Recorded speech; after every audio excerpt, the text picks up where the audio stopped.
Selamat berjumpa saudara. Pada kesempatan ini kita akan membahas mengenai konsep umum. Konsep umum terbagi dua menjadi konsep umum pertama dan konsep umum kedua. Kita bahas dahulu mengenai konsep umum pertama. Merupakan lanjutan dari pembahasan sebelumnya mengenai terminologi. Jadi dalam mempelajari anatomi, kita pelajari dahulu terminologi, istilah-istilah, kita pahami, dan kemudian kita lanjutkan pada konsep. Kaitannya sangat erat. Nah, pada konsep umum pertama kita akan membahas mengenai apa itu konsep superficial dan deep, apa itu konsep compartment. Jadi kalau kita uh, menjumpai istilah superficial dan deep, kita membahas mengenai fascia. Fascia kita bagi menjadi dua, yaitu fascia yang superficialis dan fascia yang profunda. Kita lihat pada regio cruris di sini. Pada regio cruris sudah diambil kulit, ya, dermisnya, epidermis, dan kita lihat sekarang fascia superficialis dengan struktur yang terletak pada fascia superficialis tersebut. Jadi struktur yang terletak pada lapisan superficialis, pada fascia superficialis disebut sebagai superficial structure. Di sini digambarkan ada vena, savena, magna, dan nervus savenus. Ya. Kedua struktur ini merupakan superficial structure di regio cruris bagian medial. Kemudian kita lihat pada fossa poplitea. Ini digambarkan fossa poplitea. Gambarannya seperti sebuah belah ketupat memiliki ujung di kranial, ujung di sisi lateral, ujung sisi medial, dan ujung sisi caudal. Ya. Di sini digambarkan struktur yang keluar dari bagian dalam, artinya struktur yang sebelumnya terletak di bawah fascia profunda, menembus fascia profunda untuk terletak pada fascia superficialis, nervus cutaneus di sini. Ya. Kemudian struktur yang superficialis di sini, vena savena parva, akan bermuara ke dalam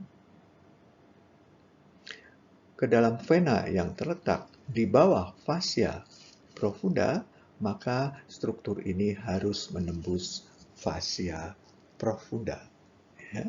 Jadi sekarang kita sudah membedakan struktur yang terletak superficialis dan struktur yang terletak dalam. Ya.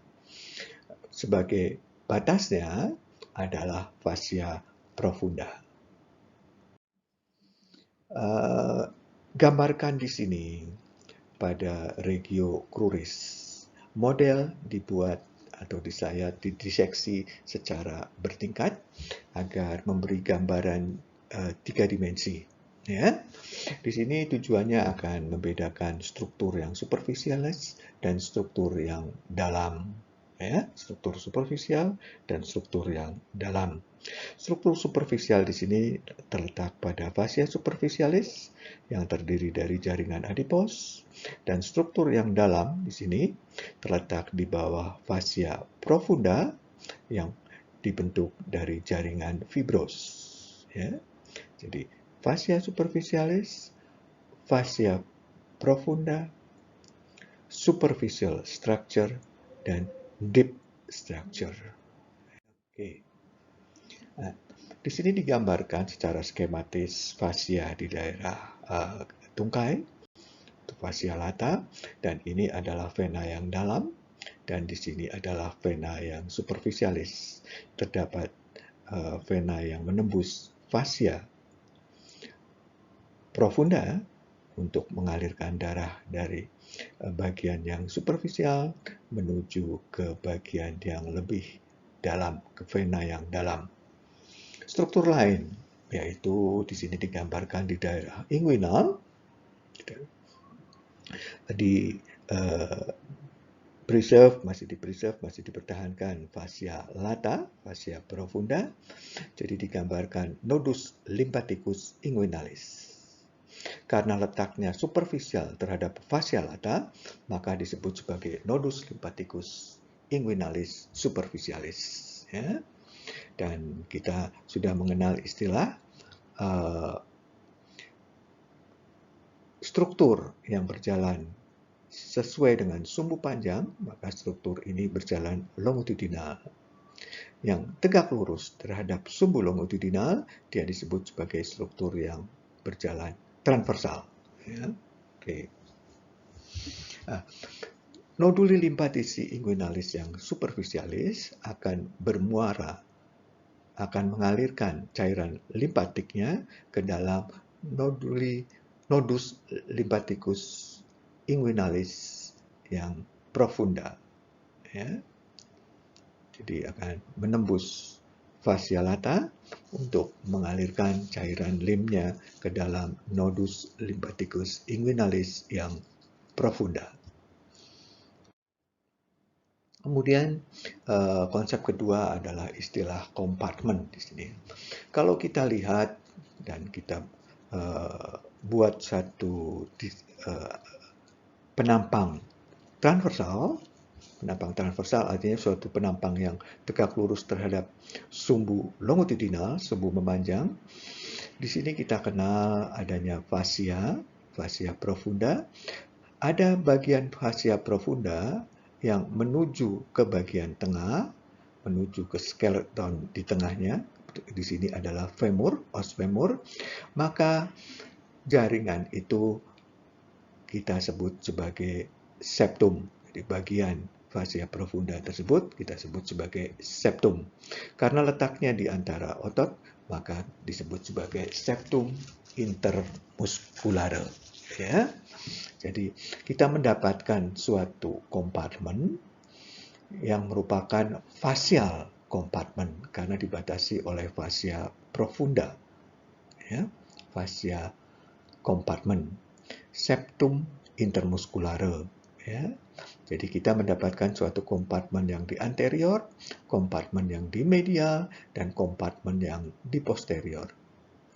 Analog juga sama seperti di regio cruris. Ada fascia profunda, ada septum, dan karena di sini skeleton ada dua, yaitu tibia dan fibula, dan di antaranya terdapat membrana interosea, maka kita akan tetap mendapatkan ruangan di sini. Ruangan yang posterior, ruangan yang anterior, dan ruangan yang lateral. Masing-masing ruangan diisi oleh otot dan diisi oleh pembuluh darah serta saraf. Dia ada neurovaskulernya. Kelompok otot yang terletak di dalam sebuah kompartemen memiliki fungsi gerak yang sama, kira-kira begitu konsepnya. Dan memiliki vaskularisasi dari pembuluh darah yang sama, memiliki inervasi dari saraf yang sama. Ya, jadi akan mempermudah menghafal dalam mempelajari ekstremitas apabila kita mendalami atau menggunakan konsep kompartemen. Nah, di sini dibuat satu penampang dari regio femoris, ya, penampang transversal. Kita kalau melihat satu gambar, kita harus menentukan mana yang anterior, mana yang posterior, mana sisi medial, dan mana sisi lateral. Itu suatu keharusan. Ya. Jadi kita ulang lagi. Kita memiliki fascial compartment dengan fascia profunda bagian luar, dan septum intermuskulare di antaranya. Sehingga kita mendapatkan facial compartment yang di depan kita sebut sebagai kompartemen yang anterior, kompartemen yang posterior, dan kompartemen yang medial. Ya. Ini kompartemen yang medial. Ya. Masing-masing ada sarafnya tersendiri, vaskularisasinya juga sendiri, fungsi ototnya juga memiliki fungsi otot yang sama pada tiap-tiap ruang facial kompartemen. Kita lihat kompartemen yang lain, ini secara skematis digambarkan di regio cruris dengan dua skeleton, adanya tibia dan fibula. Jadi ini sisi medial, ini sisi lateral, ini sisi anterior, dan di sini adalah sisi yang posterior. Maka kita mendapatkan facial compartment anterior, facial compartment lateral, facial compartment posterior. Dan di sini ada satu septum yang berjalan transversal, maka disebut sebagai septum intermuskulare yang transversal. Kalau septum ini letaknya di lateral, maka disebut sebagai septum intermuskulare yang lateral. Ya, ada yang anterior dan ada yang posterior. Kita ulang lagi struktur yang superficial structure, dan ini adalah yang deep structure. Ya. Kompartemen di regio brachialis sama, ya. Kompartemen di regio brachialis, fascia profunda, septum intermuskular medial, septum intermuskular lateral, kompartemen anterior, kompartemen posterior. Ini konsep teoritisnya. Ini kita melihat pada model kadaver. Ya. Nah, ini otot bicep brachialis masih diselaputi oleh fascia. Maka bagian fascia profunda yang melapisi otot disebut sebagai investing fascia. Sehingga otot berkontraksi dengan gesekan yang minimal, ya, untuk fungsi pergerakan. Jadi kalau kita lihat di sini, ini adalah kompartemen yang anterior dan lewat di sini adalah kompartemen yang posterior. Ya, jadi di antaranya ada septum intermuskulare yang lateral. Ya, jadi kita mempelajari dahulu secara teoritis konsepnya, kemudian kita aplikasikan saat melihat model, baik itu kadaver atau model-model yang lain. Kompartemen juga ada di kepala, ya. Pada kepala kita dapat bagi menjadi kafum istilahnya, ya. Ada kafum cranii, ada kafum orbita di sini yang berbentuknya seperti piramida, basisnya ada di anterior, apexnya mengarah ke belakang. Di sini ada kafum nasi, di bawahnya ada kafum oris, ya. Dan ini adalah bagian leher, ya. Jadi ini pembagian regional, ya. Setelah dibahas pada pembahasan terminologi, mana pembagian mengenai regio secara bertahap akan diperkenalkan regio-regio pada tempat-tempat yang lain. Ya, jadi secara konsep harus paham apa yang disebut sebagai regio cervicalis dan mana yang kepala. Ya, oke. Jadi kami ulang: kafum cranii, kafum orbita, kafum nasi, dan kafum oris. Ya, merupakan satu kompartemen di daerah kepala. Ini secara konsep pada saat kita melihat potongan melintang satu kadaver atau sesuatu gambar. Ya. Pelajari konsep yang simple, yang sederhana untuk melihat gambar yang lebih complicated, yang lebih rumit. Ya. Kafum cranii, kafum oris, kafum nasi di sini. Ya. Oke, jadi pelajari dari konsep yang sederhana untuk melihat yang lebih kompleks. Kafum cranialis, kafum oris, kafum oris, kafum nasi. Ya. Oke. Ini kita buat pada penampang pada kepala kira-kira di daerah di sini, sehingga bisa memperlihatkan adanya sinus maxillaris di dekat dari kafum nasi di sini ya, di sebelah lateral. Di sini adalah kafum orbita, di sini ada kafum cranii ya, kafum cranii. Jadi pada saat kita mempelajari kafum, tentu yang kita akan bahas adalah dinding. Sebagai contoh, ini adalah dasar dari kafum cranii. Ini adalah dinding medial orbita, dinding lateral orbita, dasar dari orbita, atap dari orbita, dinding lateral dari kafum nasi, dasar dari kafum nasi, atap dari kafum nasi, dan di sini ada septumnya. Dan ini adalah atap juga dari kafum oris, ya. Dan ini secara bertahap nanti akan diaplikasikan konsep-konsep ini pada saat kita belajar dengan alat bantu media foto X-ray, mungkin ya, foto X-ray. Kira-kira